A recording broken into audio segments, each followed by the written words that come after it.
జగిత్యాల శాసనసభ్యులు డాక్టర్ సంజయ్ కుమార్ ని MLA camp కార్యాలయంలో కలిసిన జగిత్యాల పట్టణ కుర్మ సంఘ నాయకులు సభ్యులు జగిత్యాల బీరయ్య ఆలయ అభివృద్ధికి 5 లక్షల నిధులు మంజూరు చేయాలని కోరుతూ వినతి పత్రాన్ని అందజేశారు. సానుకూలంగా స్పందించిన ఎమ్మెల్యే నిధుల మంజూరు కృషి చేస్తారని హామీ ఇచ్చారు. కార్యక్రమంలో మాజీ కౌన్సిలర్ కోరె గంగమల్లు, అధ్యక్షులు పుల్ల మల్లయ్య, కార్యదర్శి మహేష్, కోశాధికారి పోచమల్లయ్య, గట్టురాజు, మల్లికార్జున్, డిష్ ప్రసాద్, కుర్మ సంఘ సభ్యులు తదితరులు పాల్గొన్నారు.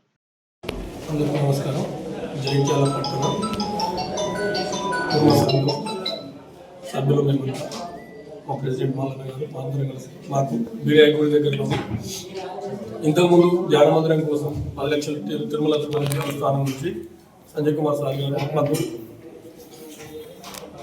ఫండ్ ఇప్పించారు.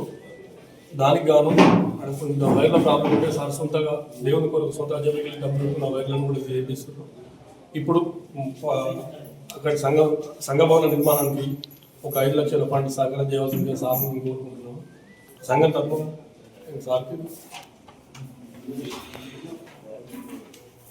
ఈరోజు పక్షాన కుర్మ సంఘ అధ్యక్షులు మల్లయ్య గారు, ప్రధాన కార్యదర్శి మహేష్ గారు, మిగతా పెద్ద మనుషులందరూ, అదేవిధంగా అదే ప్రాంత నా మిత్రుడు డిష్ ప్రసాద్ గారు, ఆ సంఘ భవనం కుర్మ సంఘ భవనం అసంపూర్తిగా ఉన్నది, చెత్తపడ్డది, గోడలు కాలేదు, మరి నిధులు చెప్పారు.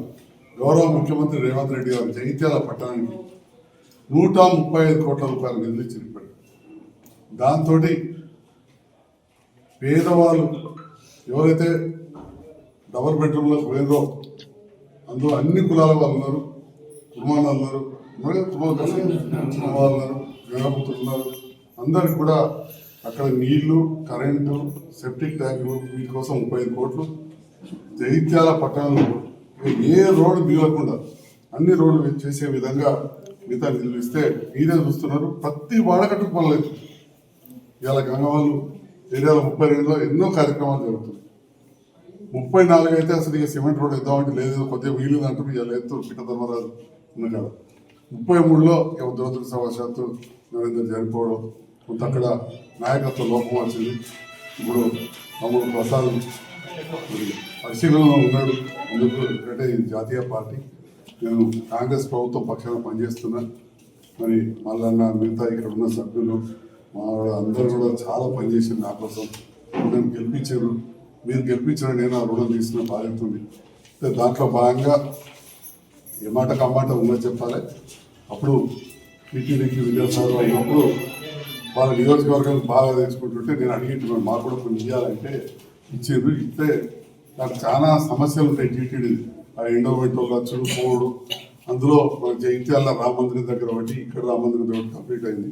కొత్తపేటలో 13 పెట్టారు, రాయకల్లో ఒకటి అయింది, మిగతాయి ముందరికి పోలేదు. సో ఆ సందర్భంలో నేను మన బీరయ్య గుడి కూడా నేను పిల్లమ్మ గుడి, బీరయ్య గుడి కాడ కూడా ధ్యాన మందిరం మంచిది చేయాలంటే మంజూరు వచ్చింది. మొదలు పెడితే పైన వైర్లు ఉన్నాయి. ఆ వైర్లు నేను నా సొంత ఖర్చులతో షిఫ్టింగ్ చేయిస్తాను చెప్పి ఈ సందర్భంగా తెలియజేస్తున్నాం. అదేవిధంగా ఇంకా దీనికి అదనంగా నిధులు అవసరం ఉంటాయి. సంఘం కావచ్చు, దీనికి కావచ్చు.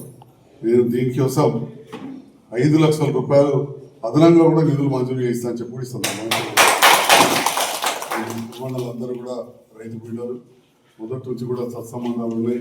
నా ఇల్లు కూడా గాంధీ నగరం కాడ చాలా మంది పాత పెద్ద మనుషులు మా బాపేరికి అంతరాల చుట్టాలు కావచ్చు. సంఖ్యలో రాకపోతే డాక్టర్గానే చాలా మంది గుర్తుపడతారు ఎక్కడికైనా పోతే.